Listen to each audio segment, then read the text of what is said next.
बच्चों, पिछली कक्षा में भी हमने बात किया था ऑब्जर्वेशन के बारे में, यानी निरीक्षण के बारे में। आज हम ये जानेंगे कि ये जो प्रक्रिया है वो आपके लिए यानी एक टीचर के लिए क्यों ज़रूरी है।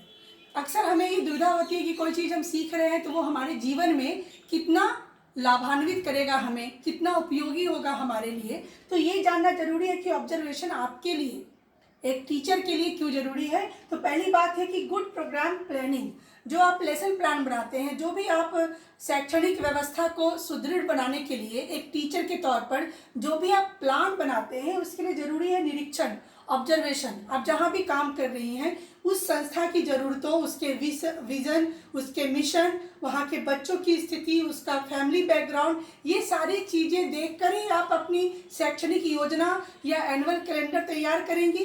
तो ये एनुअल कैलेंडर तैयार करने के पहले आपको अवलोकन करना होगा वो सारे परिदृश्य पर, वो सारे परिस्थितियों पर जो आपके आसपास है या आपके शैक्षणिक संस्थान से जुड़ा हुआ है। दूसरी बात है helps to understand the strength and needs. किसका? यानी स्टूडेंट का। बच्चे आपके औजार हैं, बच्चे आपके माध्यम हैं, आप उनके साथ ही काम करते हैं, वो आपके टूल्स हैं। तो उनकी ज़रूरत क्या है, उनका वीकनेस क्या है, उनका प्लस पॉइंट यानी जो उनका मजबूत पक्ष है वो क्या है, ये आप कैसे जानेंगी। आप बच्चों का अवलोकन करेंगी हर दिन की प्रक्रिया में, क्लासरूम में, किसी एक्टिविटी में, किसी सांस्कृतिक कार्यक्रम के दौरान आपकी नज़र अपने विद्यार्थियों पर रहेगी। तो उससे आप जान पाएंगे कि आपका जो स्टूडेंट है उसका अच्छा पक्ष क्या है, उसका बुरा पक्ष क्या है, और साथ ही उसकी ज़रूरतें क्या हैं। तो ये जानने के लिए भी टीचर के अंदर एक अवलोकन वाली दृष्टि होनी जरूरी है। उसके बाद है to get them know better. बच्चे को अच्छे से अच्छे जानने के लिए भी उनका अवलोकन जरूरी है।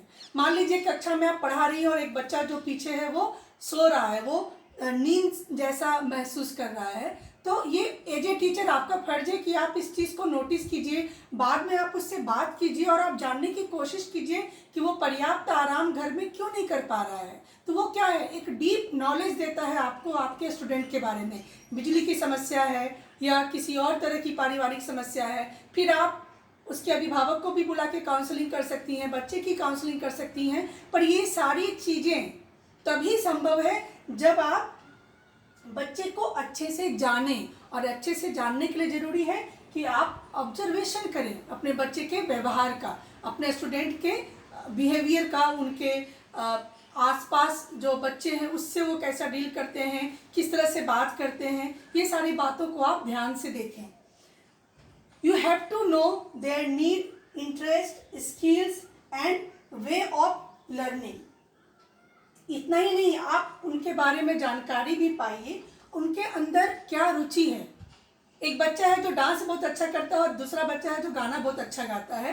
अगर टीचर ने अवलोकन नहीं किया है तो वो डांस करने वाले से नृत्य करवाना चाहेगा और नृत्य करने वाले से गाना गवाना चाहेगा, और नतीजा दोनों ही माने सारी चीज़ें ही मिस हो जाएंगी। तो अवलोकन करने से ही आप समझ पाएंगे कि कौन बच्चा वोकल में अच्छा है, कौन बच्चा डांस अच्छा कर लेगा, कौन बच्चा गाना अच्छा गा लेगा। इसके लिए भी आपको अवलोकन करना है, so that you can understand your students need and your students interest also. उसकी ज़रूरत क्या है, जैसे मैंने बताया कि अगर सीपी फीलिंग करता है तो आपको क्या करना है, इंटरेस्ट जान पाइएगा, उसके अंदर स्किल्स क्या है, कुशलता क्या है, कौशल क्या है, क्या क्या वो एक्स्ट्रा जानता है, क्या कागज़ से नाव बनाना जानता है, क्या कागज़ से वो ड्राइंग कर सकता है क्लासरूम को, क्या वो सरस्वती पूजा में वो जो पंडाल होता है उसको सजा सकता है, क्या वो भोग की व्यवस्था कर सकता है। ये सारे जो गुण हैं, लीडरशिप के गुण हैं या जो भी गुण हैं, उसके लिए भी आपको ऑब्जर्वेशन करके ही पहचानना होगा। और सबसे बड़ी बात है कि आपको ये जानना है कि कौन बच्चा किस तरीके से सीख सकता है, ये भी ऑब्जर्व करता है एक टीचर। आप जानती हैं कि आप किसी को एक्सप्लेन कर रही हैं तब वो सीखेगा, या उसको कुछ लिखने के लिए दे देंगी तो सीखेगा, या आप उसको एक्सप्लेन करते हुए प्रोजेक्ट वर्क देंगी तो सीखेगा। तो ये सारी चीज़ें एक टीचर के लिए बहुत ही ज़रूरी होती हैं ऑब्जर्वेशन के दौरान जानना। धन्यवाद।